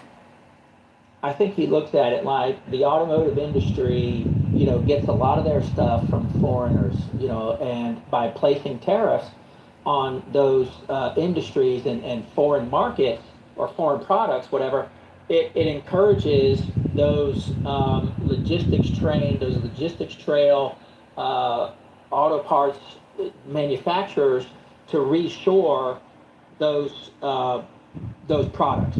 So right, but in the last year, the number of manufacturing. But in the last year, the number of manufacturing jobs decreased. I forget the number that I quoted earlier. I'm going to say 1,200. It's either 12 or 14. So let's go to a little bit smaller figure. 1,200 manufacturing jobs decreased in Michigan over the past year. So how can you say to people who are losing their jobs or in fear of losing their jobs that the economy is doing swell? That was his message yesterday, standing next to a guy who's trying to become a U.S. senator in a swing state while both parties are fighting tooth and nail for control of the Senate. Yeah, I agree with that. assessment or that takeaway. I think he's doing a bad job of explaining it. So, I mean, he has said these things, and other people, advocates or surrogates, have said it on his behalf. I don't think he's come right out and said, I'm willing to endure short-term pain for the long-term benefit of reshoring and revitalizing, some of these key industries. But I think that's what's happening. He's doing, I think he's doing this broad policy of tariffs to force this, and he's incentivizing certain industries, and he's rewarding certain industries, and he's trying to coax certain industries He because tariffs like he's playing checkers. He just randomly wakes up one day and is like, I'm going to tariff this part of the world. No, I'm going to tariff that part of the world. No, I'm going to tariff the other part of the world. Yeah, it does look chaotic, I agree. But when you're tariffing, again, additionally, Canada over the smoke from the wildfires. Exactly. What the hell is that? It's Trump being the petty person that he is. Nobody ever accused Trump of being a big person. He's not. Trump is a small person. He may be the president of the United States, the most important person in the world, but he's a small human being. Well, he thinks the petty stuff is the way to go. Think about the effect that has. I mean, we've heard from people close to Kim Jong-un and others around the world. Kim Jong-un was scared shitless when he talked about Little Rocket Man and My Button Works and all this stuff. They were like, this is not how politicians in the United. This is not how the U.S. president operates. This is not how previous U.S. presidents. Right, that's absolutely true. That's absolutely true. The uncertainty, but doesn't really the chaotic nature of his style, and the pettiness that you're calling, I think accurately, gives people notice and gives people warning that, hey, if we're going to do these things that are anti-American or what he perceives as anti-American policies and restrictive or punitive measures against us. That would be one thing if this were just in foreign policy. I think I could almost deal with his pettiness in foreign policy. I'm saying it has a purpose. It's the domestic side of his pettiness that I can't take. The fact that he had to go on an unhinged rant about the press at the correspondence dinner, where all you're supposed to do is show up, laugh a little bit, and shut your mouth, and thank the press for another wonderful year. That's all you're supposed to do. Well, every president prior to him had a speechwriter who made jokes where he poked fun at himself. Right. If you look at the way Trump operates, if you see him on stage or in front of the camera, if you follow him closely enough, you realize that that's not the way he operates in person and off camera. I know he has a totally different personality off camera than on. Right. I get that. He's clearly weaponizing these camera-ready tactics to create an effect. He tries to bully people. He tries to intimidate people. He tries to use this petty, thin-skinned veneer to get people to back off, to think twice, to not do these things, to not challenge him, because he realizes he doesn't have time to screw around. He doesn't have time to implement a precise scalpel-like approach with tariffs or other trade agreements. The president just doesn't have that much time during a 4-year I'll give you that, term. but I'll give you an area domestically where it's really hurt him. The Save America Act. He wants that thing passed. The fact he is so petty prevents him from gaining a lot of different congressional relationships across the aisle with people who are moderate that are unwilling to look past their own offense. Well, look at what happens to the people who cross him, I would Tom agree with Tillis you if you said not looking past your own offense is equally as small. I agree with that. Not looking past your own offense and not working for the country is equally as small as what he is doing. But the smallness on the domestic side has real effects for how we build with people of the opposite party. And it makes it harder to build with those. Now, I'm not talking about like building with somebody who wants to, rip out the U.S. Senate or anything. But I am saying, those kind of moderate Democrats in districts that are a little swingy, right? Like those are the people you want to work for. And the smallness makes that work a little harder in Congress. Well, it's a double-edged sword. I think he clears out the people. You're either for him, you're either with him or against him. So people like Tom Tillis and others who are willing to stand up to him and delay and push back openly with votes, he's going after you. So this brings out let's say the true nature of people like Tom Tillis, who end up primaried, who end up getting forced to retire. So he clears the bench. He doesn't wait around for, like he did in his first term. I think he was realizing, I screwed up my first term. I was way too tolerant. I was way too patient. I let people snooker me. Okay, so I'll grant you that So he being in the learned majority. second term, I'm not screwing around. Yeah, so I'll grant you being in the majority should look a whole lot more like Lindsey Graham and a whole lot less like Tom Tillis, right? Like Lindsey Graham was a foundationally institutionalist heart, believed that you should work with the American president in the legislature to accomplish their goals. Granted, like if Trump does or says something particularly like out of whack, I do expect people to stand up and go, no, that's nuts. We're not doing that. You can have everything else, but you can't have that, right? I expect people to hop to and say that kind of stuff, and I imagine they get said to him in private. I'm just saying he knows what he's doing when he goes on camera and acts like an asshole. He does it on purpose. He targets the enemies that he perceives to be against his agenda. Oh yeah, Right, but that's not I don't what- by but any that's- stretch of the but- imagination perceive Trump but to be a that's stupid not- man.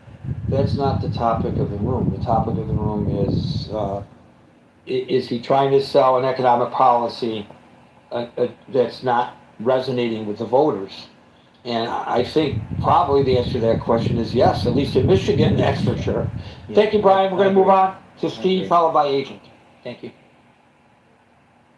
Yeah, let me kind of dovetail on what Brian was saying there.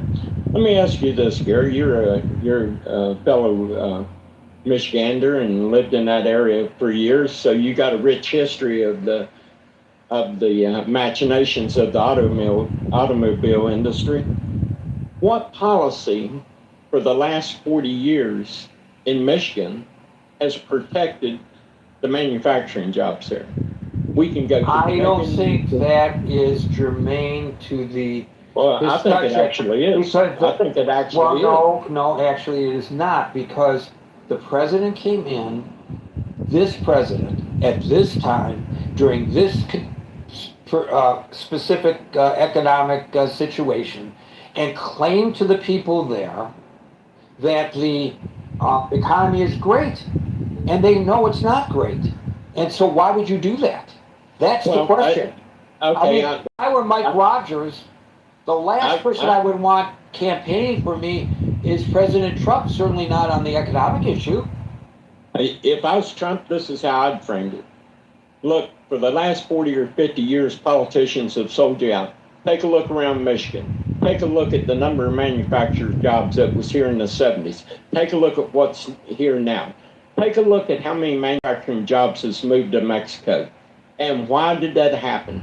Because we had a trade policy that allowed foreign countries and companies to dump, U.S. Steel being one of them, the manufacturing automobile industry being another.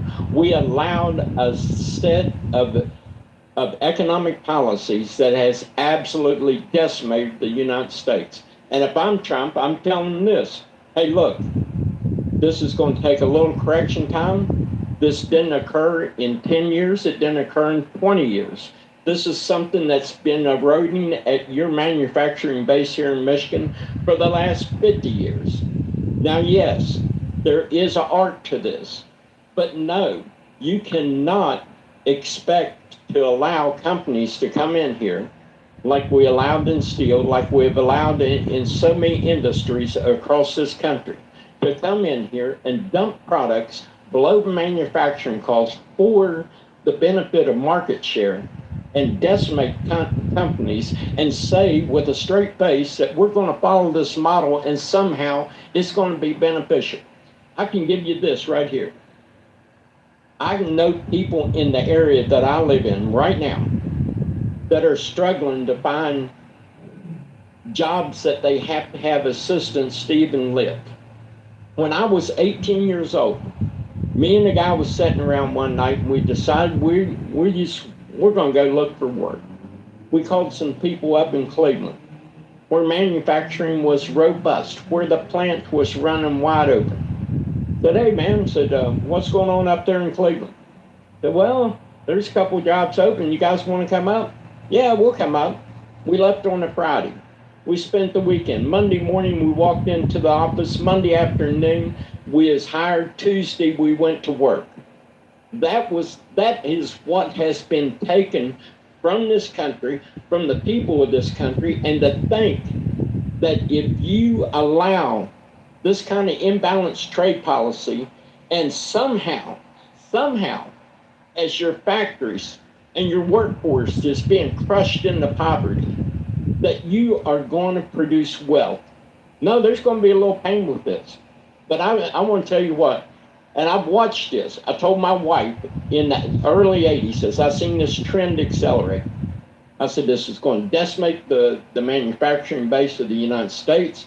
I said, it's going to put more people on the welfare, which is going to, and the only way that they're going to correct this is with more government programs to take the sting out of economic policies that is decimating this country.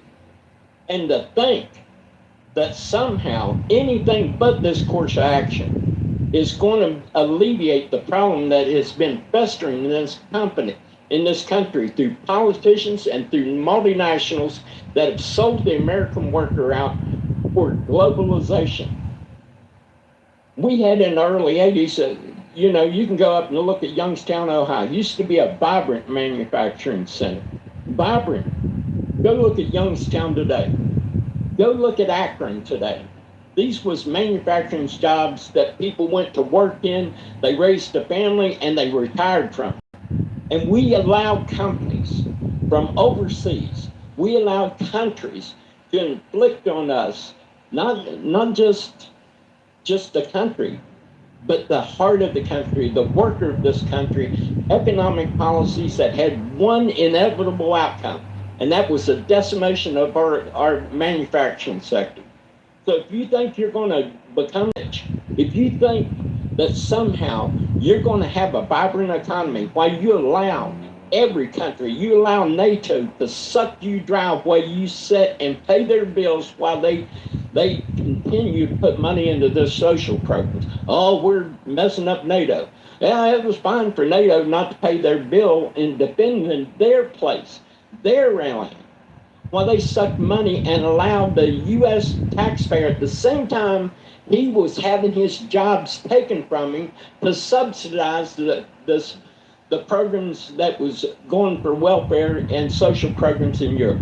If you think that you can operate as a country to have everybody on the face of this earth flam-flamming you, allowing anybody you want to waltz through your southern border, allow those persons to come into your country. My brother got... What does this have to do, Steve, respectfully, with the topic at hand?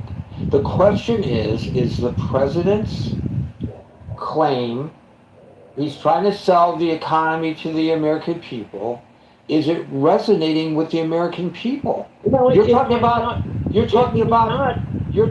not in a superficial kind of way. In a superficial kind of way. Yeah, in a superficial kind of way, and I'll elaborate on that.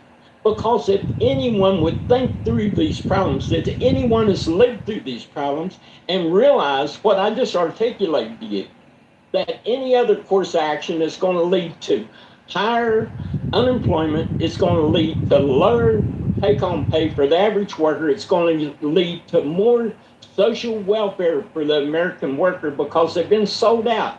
What he should tell them is those plants in Mexico, Detroit, that you got sold out and the multinationals went down there to get cheap labor, well, we're going to stop that, and they're going to have to come back here and make them. And you're going to have a job, and you're going to be able to feed your family. So yeah, this arc may be slow, but this is the only arc that is going to save us. And if anyone can't see this, anyone that's lived through this since the late 70s and has watched this, and there's a town 20 miles from me, used to have 4 factories. Guess how many factories are in there now, Gary? None. Not one factory. That town that went from a vibrant, prosperous town to it looks like it's starting to look at the portions of it starting to look almost third world. Well, how did that happen? How it happened was those manufacturers was put out of business. The people that was working there, that was investing in the community, are no longer able to hold a good job. So you guys can call these tariffs stupid. Okay, whatever. What I call stupid is a man in Youngstown that had a good job, that was feeding his family, and politicians and multinationals that allowed a foreign company to come in here, dump steel under cost, and bankrupt that company, and send all those men home and leave their family out on the street. Now, if that's what you want, that's what you'll get. But if you're not willing to bite the bullet and tell everybody in the world, from the southern border to China, you're not going to take advantage of us anymore. We will stand our ground. We're going to have a manufacturing base. And if you don't sell at competitive, if you think you can come in here and dump in our market, drive our companies out of business, and we're going to stand back and take it, you're wrong. And he's the only one that's had the nerve to stand up and say this in the last 50 years. And I get sick of this. Okay. You know what it sounds like to me? It sounds so much like GP Long's Low Papa Hiram, High Papa Lowrum. Not the content, Steve, but the energy of the speech. That's what it reminds me of. And he was attractive because he spoke to people's angst in Louisiana. I mean, he's corrupt as all get out. Like, Louisiana had 25 miles of paved roads before he became governor, and 300 and some odd miles after he became governor. And I hear shades of High Papa Lowrum and Low Papa Hiram. If nobody's ever heard that, type it into Google. It's this speech where he's talking about there being no difference between the Democrats and the Republicans other than one wants to skin you from the neck down and one wants to skin you from the feet up. And it's called High Papa Lowrum, Low Papa Hiram. And it sounds very similar. Like saying Marshall. Well, I don't know anything about that, but I do know. Go ahead, Gary. I'm sorry. But I do know it was a very eloquent argument about the historical economic situation in the United States in recent years. That does not address the question of the room. Why would the president go to Michigan, where they are losing manufacturing jobs, where the tariffs are hurting the economy there, and tell a bunch of auto workers at a rally at the General Motors Proving Ground in Milford, Michigan, how great the economy is, while campaigning Mike Rogers, who's running for the U.S. Senate, when quite naturally that message today is not going to resonate with the people of Michigan. And so what he is doing detracts from the campaign of the Republican candidate. Why would he do that? Let me address that real quick, Gary. I'm sitting on my front porch right now. I'm staring at some tomatoes that are ripening. Very good. Can't get this kind of flavor in the store. It's grown locally. When I planted those tomato plants, there was nothing on the vine. If I would tell someone, hey, there's a tomato plant, you're going to enjoy what comes out of there. Am I lying to them? Or am I pointing out the fact that the foundation, the thing that you but need... he told them that the economy is great. He says it's great. It's going to get better. Hang in there. It's going to get better. Well, that would be the thing. If someone said to me, we need food, and I'd say, it's coming. Would I be lying when we can go back and look at the tomato plant? No, I would like to, before you move on, I'd like to add, there's a founding leg to add to this, which I've looked at some of the research papers for this on the right-hand side, and they pull from something known as the Infant Industry Program, run by Hamilton. And it's this program that took us the steel and pig iron trade. Combination of import and export tariffs. And so some of the thought process is built on founding tariff regime put in place by Alexander Hamilton to steal industries from the English. At least that's kind of how it was put together in this book anyway. I think that's what Steve is kind of getting at. So maybe that's just saying it in another way. Yeah, I think Steve's capable. I think Steve's capable. Gary, I'll grant he was being a little bombastic, but if people cannot look back on the time frame that I described, and some people haven't lived it. I've been alive long enough to see this whole thing, the whole arc unfold. I know what happened. I know why it happened. But do you think that was a wise move? You're a Republican, right? You want to see the Republicans maintain control of the Senate. Do you think it was a wise move for the president to do what he did yesterday? Do you think it was helpful to the desire to maintain the Republican in the Senate? No, I don't. In the way he articulated, what he should have said is like I referred to the meta plants, the plants in the ground. It's going to yield fruit. You got to wait for the fruit to come on the vine. The plan is in place. If you're unhappy with the amount of people you got manufacturing today, wait just a second.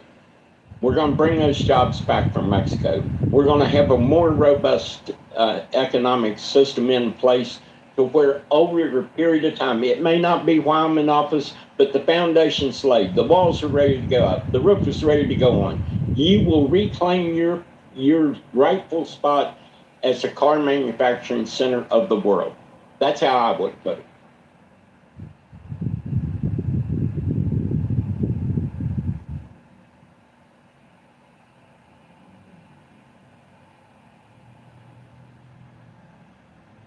So I feel two ways about this. I simultaneously really, really loathe making arguments that are good for Trump because I think Trump is a petty person. And I don't want to give the petty person anything. So I'm being equally as petty. I shouldn't be, but I am. That's my natural kind of inclination. On council, I can be a bit more balanced. But I don't know, like, people who my younger brother and people who also work in financial policy said, like, financial economic policy, said something to the effect of Trump's tariff regime, and maybe this is because it wasn't explained, was like watching somebody play with toys who was financially illiterate. Because he'd spent all his life in the economy, right, his like grown-up life, but it didn't operate the way he thought, which is why I offered the infinite industry plan as a kind of mediary. I think tariffing does have a place. The problem is the president doesn't always make decisions, at least this president, that are always super considered, right? Yeah, he's got a facade. Yes, I think some decisions are a little bit more somber to him than others. But he's got this streak in him. And my little brother calls it the shot in the foot streak. And he'll do good, and then bam! Right in the foot. And he just can't help himself. And so there becomes reason to criticize. And he's not the kind of person that's publicly going to cop to it. He just isn't. Like, I've given up on that. I don't think that's who Trump is.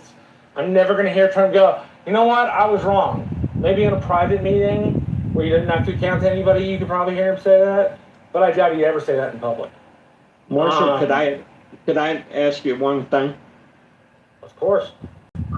Let me ask you this. There's old saying, the proof's in the pudding. All these financial experts, all these Fortune 100 experts, all these multinationals, all these politicians for the last 50 years, what's the proof of their policies? What's the proof in our manufacturing base? What's the proof in our workforce that's involved in producing steel, that's involved in producing cars, that's involved in producing we don't really have pharmaceuticals? one. I read Yeah, this how do you really, think that's really happening? Marshall, we transitioned from well, over the 20th century from a manufacturing economy to a service economy. I mean, So I read this we do paper a by lot of National agriculture Interest too, right? that we transitioned, yes, but it was talking about navies that are brittle and non-brittle, and the thesis of the paper was that those that can regenerate quickly are non-fragile navies. The United States Navy was in the place of the Japanese Navy at the beginning of World War One. We just don't have the defense industrial base that can mobilize quickly enough to replace a $12 billion aircraft carrier sunk. We don't have Marshall, capacity. isn't this just basic capitalism, right? This is right of Adam Smith. Right? No, Scott, let me ask you a question. But why don't you just finish? This is basic capitalism, right? Adam Smith, right? That you do what you're good at, right? And import the other. You get stuff from people that are good at other stuff, right? That you don't try to do stuff that you're just not competitive with, right? And I'm not confident that given the expectations of that we can be competitive at a large scale in manufacturing. Right? Then we have to be willing to outsource that. Let me ask Scott this question. Let me ask Scott this question. What is inevitable, or what is fair when you allow a foreign company to come in here and dump products into your manufacturing sector? I'm going to move on. We've had this discussion. I'm sorry. This discussion is going on ad nauseum. There are other people trying to participate. I try to strike a balance that allow a little latitude when we get off topic. I think we got way off topic today. Agent followed by Silly.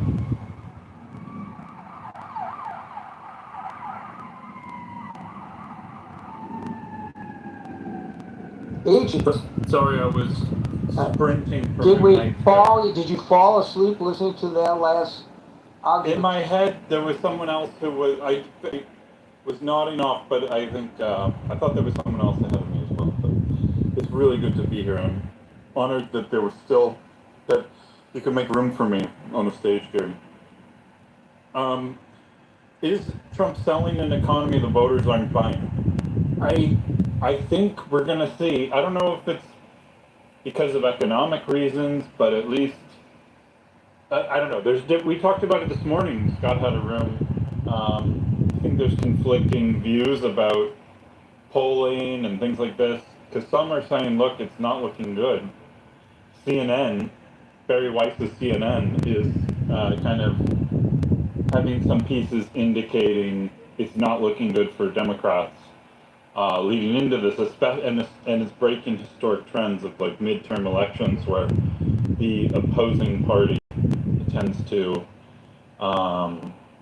take back control, and it's not looking good at the moment for Democrats, which I think says a lot. I mean, there's a lot for Americans to kind of be upset about.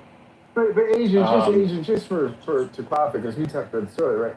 In the Fox News poll, the generic ballot, right, is the highest it's ever been in a difference, right? Democrats +7 since they started polling this in '96. Not that that's everything, right? But that's not nothing. I mean, that's well out of the margin of error. Yeah. So it could be that too. And I guess what I'm getting at, thank you for pointing that out, is that it's very difficult for us to make sense of how people really feel right now. I do, maybe to the point of the last speaker, I think you have to kind of buy a narrative about about the short-term pain for the long-term gain and so forth. I think for a lot of sectors to think that the tariffs are a good idea, and that Trump is doing the right thing, I guess, against so much, trend of management for the last however long, at least 30 years, but maybe 60 years or so of the U.S. economy to to de-tariff, to lower trade barriers and so forth, and he's doing the opposite. But at the same time, I don't know, the average voter, I don't put a lot of stock into their sense-making ability.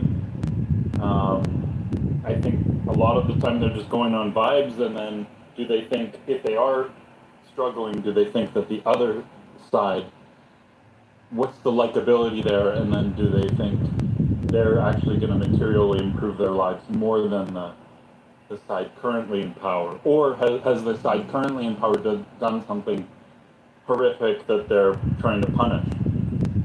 I think that the war is maybe the biggest thing Trump has done that's disruptive in that way, and just the sense I'm getting, it's not as unpopular as, I think it is unpopular. For sure, you poll people, they're like, no, we don't want to be at war. But it's not causing the level of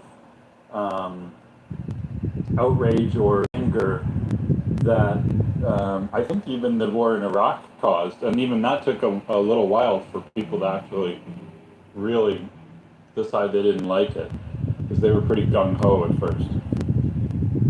So, yeah, I'm not sure, Gary, if it's gonna, I think there's a decent chance the Republicans maintain control, and then that's really your answer. So, thank you. Thank you, Agent Silly. And if time permits, we'll go back to Alma. Silly? Hi, hello everyone. So on the topic of Trump selling an economy, I find myself feeling some empathy for him, because there's not much of an economy to sell. It's about 6 AI companies trading amongst themselves, and everyone just has to make memes about how they're unemployed.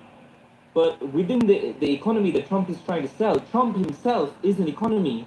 He's selling phones, he's selling Bitcoin, he's selling gold citizenship. He is trying to sell an economy. It's just not the US economy, it's his own. And it's a complete and total Vastaganahaye. And he continues to lash out at the What White does House that mean? Correspondents' Dinner. You got to explain that to an American audience. What's that mean?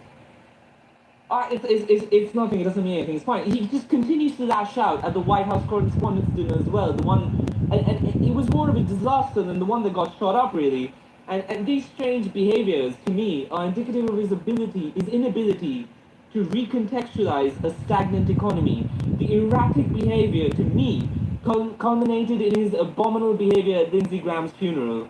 I understand Lindsey Graham was flamboyant, so maybe he'd like a flamboyant funeral. But Trump's behavior from the top to the bottom was to deride Graham's foreign policy, where Graham was... Wait a minute. I listened to that. That's not what he said. I listened to the president make the speech. That's not what he said. He held Lindsey Graham up as a paragon of foreign policy. Like, come on, man. Sounds like you didn't watch the speech at all. Okay, but I watched it. Sorry, I'm just saying that what I mean about Trump's inability to sell this economy is he's lost his ability to really sell anything. The other day he said the Islamic Republic of Japan. He called Zelensky Putin. How is this man supposed to sell an economy that already isn't great? So what he's doing to the Republican Party as a whole in these upcoming midterm elections, and the disgrace he showed at Lindsey Graham's funeral, I think is unforgivable. Well, I can't speak to Graham's funeral because I did not see it. That's the first I've heard that he spoke in a disgraceful manner toward the senator. He didn't say anything disgraceful. I listened to it in my own ears. Thank you, Marshall. Alma, you're back. Well, I mean, I listened to you guys since the last time I was up here and everything, and on top of what I said earlier, I have to say that feel free to laugh, but it's not. There used to be this old saying, "It's the economy, stupid," which I'm sure you've heard. I'm gonna say now, it's not the economy, stupid, and here's why. We're in a different place and in different times, and like I said earlier, Trump goes by the stock market. He goes by somebody tells him he's not going to figure this out on his own. Somebody is going to tell him that there are a lot more millionaires now because of their 401k. anybody who has a 401k should be doing pretty good because tide will lift all boats. And you factor in also the real estate, the equity in homes. Now that homes are averaging maybe, I don't know, 400 grand, when it used to be 150, 170 at one point. So the consensus is a lot of people that he is trying to appease, they on paper at least, they look like they're doing pretty well. Never mind that most people are struggling to make a mortgage payment or a car payment or the affordability issue. So that gets muddied very quickly. I think the reason people will continue to vote for him because he is perceived by a fairly large portion of the population in this country and a lot of people overseas as he is the protector, the last guard at the gate of what we used to perceive as normal. Remember, this is a 50s guy. He became of age in the 50s. Things were very different back then. And a lot of people, when they talk about the good old days, rightly or wrongly, they long back to the 50s. And a lot of people overseas see him as the last guard against the idea of a man who tries to dress as a woman playing on the women's team. That's a very big issue for a lot of people here and a big issue for a lot of people overseas. They see the planet is shifting and they don't like the direction it's going to. And while they may not be able to go back to the 50s, they would love to go back to a simpler time where, let's just say, men were clearly identified as men. And Right, women, but the discussion yesterday in Milford, to which we are referring, had to do with the economy, not transgender Right, rights. So I don't know why people have to always take us off topic. I dealt with this. I may be a little abrupt today. I've dealt with this all day long on my social media. I say one thing and people claiming I say another. Go back and read it. Go back and read it again. Go back and read it a third time, but more slowly, because that's not what I said. I just don't get it. So, with regard to the president's demeanor at Lindsey Graham's funeral, according to PBS, it was a laudatory, warm eulogy. However, the mere U.S., for what it's worth, headline is Donald Trump labeled despicable by Fox News viewers over Lindsey Graham eulogy. And they're mentioning Fox News viewers because it was being streamed by Fox. So people were commenting. I don't know whether this is respectful or not based on the way they write it, but they say President Trump faced backlash over his remarks from his eulogy for the late Republican Senator Lindsey Graham, which upset conservatives. Fox News halted regular programming, live streamed the eulogy. It took place at the National Cathedral.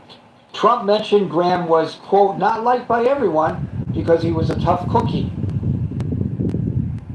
I don't know whether that's disrespectful. Trump said, quote, he did things God in Washington that virtually everyone, Republican and Democrat, liked Lindsey. Well, not everybody, but it sounds good. The president cracked up at his own joke and added, not everybody. He was a tough cookie, I have to be honest. I have to veer from this for a second, Trump continued before calling out Lindsey's sister. He was a tough cookie, Darlene, but he was beautiful. I don't know how that is disrespectful to Graham's legacy, but of course, this is not in context. This is not listening to the inflections. But apparently some people agree with our caller, Marshall, that he was disrespectful. Hopefully tomorrow, when I pick a topic, we will stick to the topic. It's really wearying when you start or you end your day at the start of everybody else's day, battling people who are deliberately misrepresenting what you have typed in social media, and then bookend it with people who come on and talk about things other than the topic we are discussing. I don't know. I allow latitude a lot, but maybe I ought not to because it's really bothering me. And so maybe I need to wield a heavy gavel in that regard as well. Folks, I'll take your feedback on that. We're here Monday through Friday at 5 o'clock New York time, so until 5 o'clock New York time tomorrow for the next edition of the Critical Thinking Forum. Everybody be safe, be well, and peace out.